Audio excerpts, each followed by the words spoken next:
बिस्मिल्लाहिर्रहमानिर्रहीम। अस्सलाम वालेकुम। मैं समी इब्राहिम हूँ। जनाब बिलावल भुट्टो और मौलाना फजलुर रहमान यानी जेयूआई की लीडरशिप और पीपल्स पार्टी की लीडरशिप के बीच हमने पिछले 2 दिनों में देखा है अचानक दूरियां पैदा हुई हैं। बिलावल भुट्टो साहब की मुलाकात हुई, उसके बाद कामरान मुर्तज़ा साहब ने आकर पाकिस्तान के जो न्यूज़ चैनल्स हैं उनमें इंटरव्यू देते हुए बिलावल भुट्टो साहब को बुरी तरह एक्सपोज़ किया और उसमें उन्होंने बताया कि आर्टिकल 8 जो बुनियादी इंसानी हकूक़ के हवाले से है, उस पर तरमीम के लिए बिलावल भुट्टो साहब ने क्या उज़र पेश किए और ये कहा कि वो बड़े मजबूर हैं, हमारे पास कोई चारा नहीं है और इसलिए हम इसको मंज़ूर करवा रहे हैं। और फिर जब थोड़ा-सा मौलाना ने उनको बताया कि आपको पता है इसका क्या मकसद है, कामरान मुर्तज़ा साहब ने जब इसको एक्सप्लेन किया कि आपने देखा इसका मतलब क्या है, तो फिर बिलावल भुट्टो साहब ने पैंतरा बदला और उन्होंने ये कहा कि आप चलें इसकी मुखालफत करें, क्योंकि हमें तो मजबूरी है, हम इसकी मुखालफत नहीं कर सकते। लेकिन असल जो बात बिगड़ी मैं आपको वो बता रहा हूँ। जब बिलावल भुट्टो गए मौलाना से मुलाकात के लिए, तो उस गुफ्तगू में बताया जाता है अब्दुल गफ़ूर हैदरी साहब भी शरीक थे, कामरान मुर्तज़ा साहब भी शरीक थे। तो उसमें जो बिलावल भुट्टो साहब ने गुफ्तगू की वो थोड़ी आप ये समझें कि बेबाकाना थी और उसमें उन्होंने मौलाना साहब को जो गुफ्तगू की वो वहाँ पर नापसंद की गई। उन्होंने कहा मौलाना साहब से रिपोर्टेडली कि आप करीब हो गए हैं तहरीक इंसाफ के, आप हमारे साथी थे, आपने हमारे साथ आना था और अब आपकी जो ज़बान है उससे जो बात है वो ऐसा है कि जैसे तहरीक इंसाफ की बात हो। तो और उन्होंने शायद तहरीक इंसाफ के लिए भी लफ्ज़ यूथिया इस्तेमाल किया।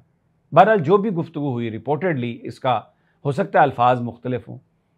उसके नतीजे में वहाँ पर जो इजलास के शुरका थे, ख़ास तौर पर जो मौलाना फजलुर रहमान के साथी थे, उन्होंने इसको बड़ा नापसंद किया।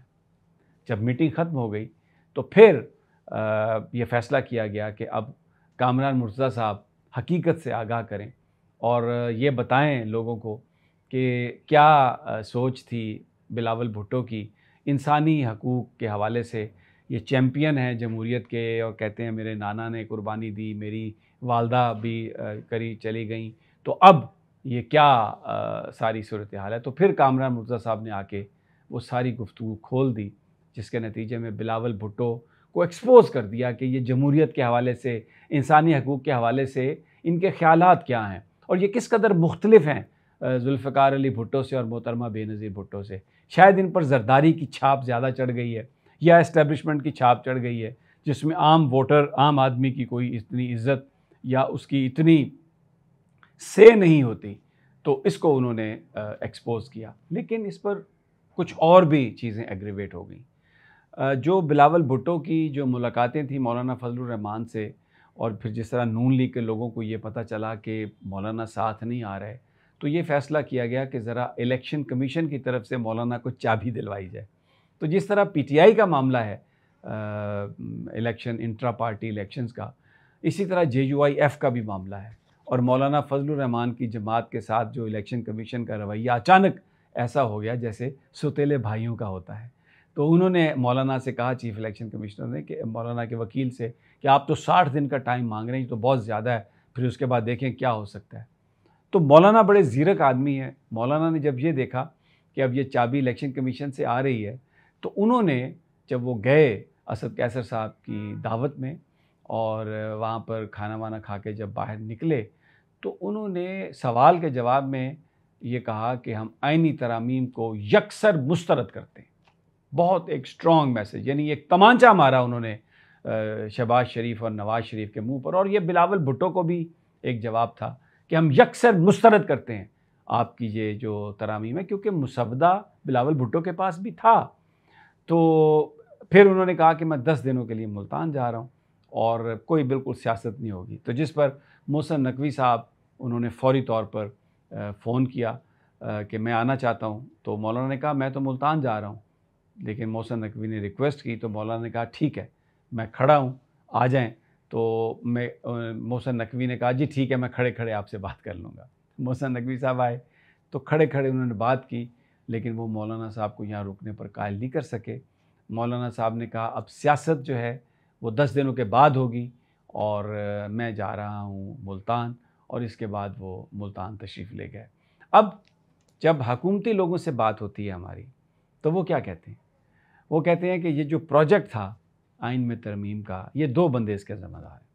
एक मोहसिन नकवी जो एस्टेब्लिशमेंट के नुमाइंदे हैं, जो असल जो इस हुकूमत को चलाने वाले हैं, बनाने वाले हैं, वो उनके नुमाइंदे हैं।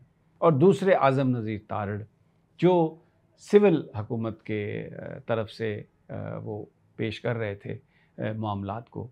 ये दोनों तो अब इस्लामाबाद में जो मामला फ़हम लोग हैं, वो कहते हैं कि आप ज़रा इन दोनों पे नज़र रखें, इनका मुस्तकबिल क्या होगा? क्योंकि अगरचे इसमें कोई शक नहीं कि ये अपने-अपने मास्टर्स के नज़दीक हैं, लेकिन बुरी तरह नाकाम हुए हैं। मौलाना फजलुर रहमान को राम नहीं कर सके। सब अच्छा की रिपोर्ट देते रहे, लेकिन at the end of the day बहुत इनके साथ बुरा हुआ। बल्कि आज़म नज़ीर तारड़ साहब के हवाले से तो खफगी और बढ़ गई है। बहुत सारे लोग जो आसमा जहांगीर ग्रुप का हिस्सा थे, और ये एहसन भोन साहब और आज़म नज़ीर तारड़ साहब ये भी आसमा जहांगीर ग्रुप को ही रिप्रेजेंट कर रहे थे, लेकिन अली अहमद कुर्द ने जो इस्तीफ़ा दिया आसमा जहांगीर से, और जो लाहौर के कन्वेंशन में तकारीर हुई, उसमें ये कहा गया कि अब आसमा जहांगीर ग्रुप उन वैल्यूज़ को रिप्रेजेंट नहीं करता जो आसमा जहांगीर जिनको अहमियत देती थी, जिसकी बिना पर वकला उनके साथ थे। इस वक्त एहसन भोन और आज़म नज़ीर तारड़ ने जो आसमा जहांगीर ग्रुप है उसको मुस्लिम लीग नून की बी टीम बना दिया है। इन हालात में ना ये वकला के मफादात का तहफ़्फ़ुज़ कर सकते हैं, ना ये इंडिपेंडेंस ऑफ जुडिशरी के लिए कुछ बोल सकते हैं। ये हकूमत से मुकमुका कर चुके हैं, और एक साहब जो हैं वो वफाकी वज़ीर बन गए हैं, दूसरे साहब जो हैं वो भी किसी ओहदे की तलाश में हैं। तो इन्होंने जो वकला की सियासत है उसको पाकिस्तान की सियासी जमातों की सियासत की नज़र कर दिया है, और जो एक बहुत बड़ा ग्रुप था आसमा जहांगीर का, वो अब सवाए इसके कि नून लीग की हुकूमत की जो भी स्याकारियाँ हैं उनको डिफेंड करने में टाइम लगाता है, इसके अलावा उसका कोई और इस्तेमाल नहीं रहा। इन हालात में जो हामिद खान ग्रुप है वो बहुत ज़्यादा एक्टिव हो गया।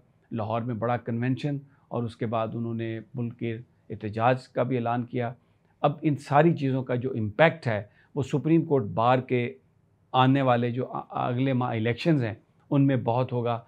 और इस वक्त जो एहसन भून और आज़म नज़ीर तारड़ का ग्रुप है, ये जो आइनी तरमीम करने की कोशिश की गई, और जिस तरीके से शब खून मारने की कोशिश, काजी फ़ाइज़ ईसा को इस निज़ाम में मुसल्लत करने की कोशिश, तो इस बात के बड़े इस वक्त इम्कानात हैं।